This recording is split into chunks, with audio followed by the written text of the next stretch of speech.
जय हिंद दोस्तों, सागर ज्ञान अर्जन में आप सभी का स्वागत है। हमारा चर्चा का विषय जो सेशन है, आज हम उसी से रिलेटेड एक टॉपिक लेकर आए हैं। मतलब हमारा जो 24 घंटे में या दिन भर में ऐसा कोई अपडेट, ऐसा कोई टॉपिक जो करंट में रहा हो, देश दुनिया से संबंधित हो और हमारे एग्ज़ाम के पॉइंट ऑफ व्यू से बहुत ही इम्पॉर्टेंट है। तो फ्रेंड, आज का हमारा जो टॉपिक है वो है दुनिया का सबसे ऊंचा रेलवे पुल। फ्रेंड, ये क्यों चर्चा में आया और ये किस प्रकार से हमारे एग्जाम के पॉइंट ऑफ व्यू से इम्पॉर्टेंट है, आज हम उसको देखेंगे। तो हम स्टार्ट करते हैं हमारे इस लेक्चर को। फ्रेंड, दुनिया का सबसे ऊंचा रेलवे पुल, दुनिया का सबसे ऊंचा रेलवे पुल कौन सा है? जम्मू कश्मीर का। कौन सा है? जम्मू कश्मीर का। दुनिया का सबसे ऊंचा रेलवे पुल जम्मू और कश्मीर में बनाया जा रहा है, यानी कि अभी है नहीं, उसे बनाया जा रहा है। 1.3 किलोमीटर लंबा पुल है जो चिनाब नदी पर बनाया जा रहा है। फ्रेंड, फर्स्ट इंपॉर्टेंट फैक्ट क्या है? कितना लंबा है वो? 1.3 किलोमीटर लंबा है। और कहाँ बनाया जा रहा है? चिनाब नदी पर बनाया जा रहा है। ये भी हमारा एक इम्पॉर्टेंट फैक्ट हुआ। यह नदी तल से 359 मीटर की ऊंचाई पर बनाया जा रहा है। यह पेरिस में एफिल टावर से तकरीबन 35 मीटर अधिक ऊंचाई पर होगा और दिल्ली में कुतुब मीनार की ऊंचाई से 5 गुना होगा। यानी दिल्ली में जो कुतुब मीनार है उससे 5 गुना ऊंचा होगा। ये सरकार के एक वरिष्ठ अधिकारी के अनुसार यह पुल दुनिया का सबसे ऊंचा पुल होगा। यानी जो हमारा जम्मू कश्मीर में नया पुल बनने वाला है, जिसकी लंबाई 1.3 किलोमीटर है और वो चिनाब नदी पे बन रहा है, तो इसमें ये हमारा क्या होगा? दुनिया का सबसे लंबा पुल होगा, जिसकी लंबाई कितनी होगी? 359 मीटर ऊंची है। ठीक है, जो पेरिस में एफिल टावर है उससे तकरीबन 35 मीटर अधिक ऊंचा है। यानी कि सबसे बड़ा टावर कौन सा था? पहले एफिल टावर था, उससे भी ये 35 मीटर अधिक ऊंचा होगा। और कुतुब मीनार, दिल्ली में जो कुतुब मीनार है उससे 5 गुना लंबा होगा। ये जानकारी हमको सरकार के एक वरिष्ठ अधिकारी ने दी है। जब ये पुल बनके तैयार हो जाएगा तो जम्मू से कश्मीर तक जाने में तकरीबन 4 घंटे का ही समय लगेगा। यानी कि अगर आपको जम्मू से कश्मीर जाना है तो 4 घंटे आपको लगेंगे। यह पुल कटरा बनिहाल रेलवे लाइन पर बनाया जा रहा है। कहाँ बनाया जा रहा है? कटरा बनिहाल पर बनाया जा रहा है। स्टैंड अलोन ब्रिज बिना किसी ट्रेन की आवाजाही के 266 किलोमीटर प्रति घंटे की रफ्तार से हवा का वेग झेल सकता है। यानी कि जो हमारा स्टैंड ऑल ब्रिज, यानी कि ये कहीं पे भी जो बिना किसी ट्रेन की आवाज़ से, बिना किसी ट्रेन के आने जाने के बिना ही ये आराम से हमको पहुंचा पाएगा। आइए अब हम इसके बारे में देखते हैं कि रेलवे लाइन के बारे में विस्तार से जानते हैं। ऐसा बताया जा रहा है कि इस लाइन पर 97.34 किलोमीटर लंबी सुरंगें हैं। कितनी लंबी सुरंगें हैं फ्रेंड? 97.34 किलोमीटर। 27 मेजर हैं और 10 माइनर पुल हैं। कितने? 27 मेजर पुल पाए जाएंगे और 10 माइनर पुल पाए जाएंगे। और 203 किलोमीटर का प्रवेश मार्ग होगा। और इसका प्रवेश मार्ग कितना लंबा होगा? 203 किलोमीटर।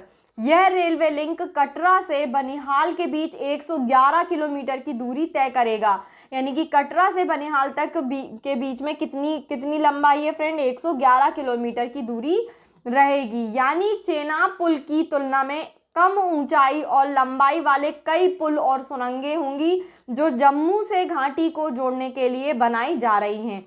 और ऐसा आधुनिक भारतीय इतिहास में पहली बार होगा। यानी अभी तक नहीं हुआ है कि 27 मेजर और 10 माइनर पुल हमारे जो वो रहेगी रेलवे लाइन जो रहेगी उसमें इतने बीच में अभी तक नहीं आए हैं।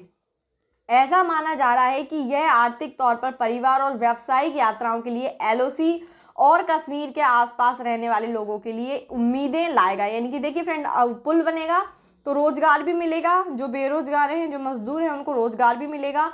और एलओसी या हमारे जो आसपास के जो लोग हैं उनको आने जाने में भी क्या होगी? सुविधा प्राप्त होगी। एक सरकारी अधिकारी के अनुसार इस 111 किलोमीटर रेलवे लाइन में 87% अलाइनमेंट में सुरंगों से होकर गुजरेगा और 7% यात्रा पुल के माध्यम से होगी। यानी कि 7% जो हमारी यात्रा होगी वो पुल के ऊपर डिपेंड करेगी। ठीक है, बन रही सुरंगों में से एक सुरंग 12.75 किलोमीटर लंबी होगी, जो कि भारत की सबसे लंबी सुरंग होगी। यानी भारत की सबसे लंबी सुरंग कौन सी, कितनी लंबी है, 12.75, और ये सुरंग उसी सुरंगों में से एक होगी। इसमें से किस प्रकार की सुरक्षाएं प्रदान की जाएंगी, इनसे हमको सुरक्षाएं क्या मिलेंगी वो देखते हैं।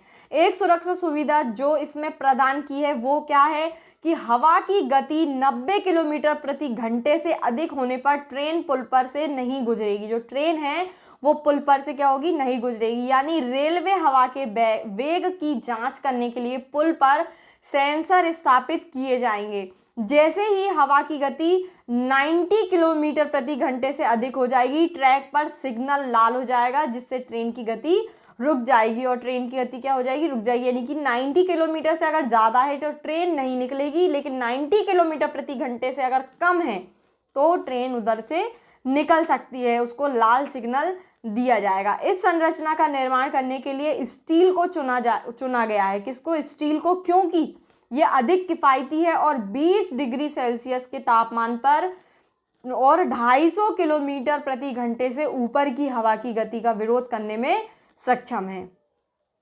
सुरक्षा को और बढ़ाने के लिए पुल 63 मिलीमीटर मोटी विशेष ब्लास्ट प्रूफ स्टील से बना होगा, क्योंकि जम्मू और कश्मीर क्षेत्र अक्सर आतंकी हमलों का शिकार होते हैं। यानी कि उनको एक सुरक्षा के हिसाब से भी उसको बनाया जाएगा। पुल के कंक्रीट खंभों को विस्फोट का सामना करने के लिए डिज़ाइन किया जाएगा और एक विशेष पेंट का इस्तेमाल किया जाएगा जिसमें जंग नहीं लगेगा और लगभग 15 साल तक चलेगा। यानी कि हर 15 साल में उसको क्या करना पड़ेगा, पेंट करना पड़ेगा। योजना के अनुसार पुल की सुरक्षा के लिए एरियल सिक्योरिटी भी प्रदान की जाएगी।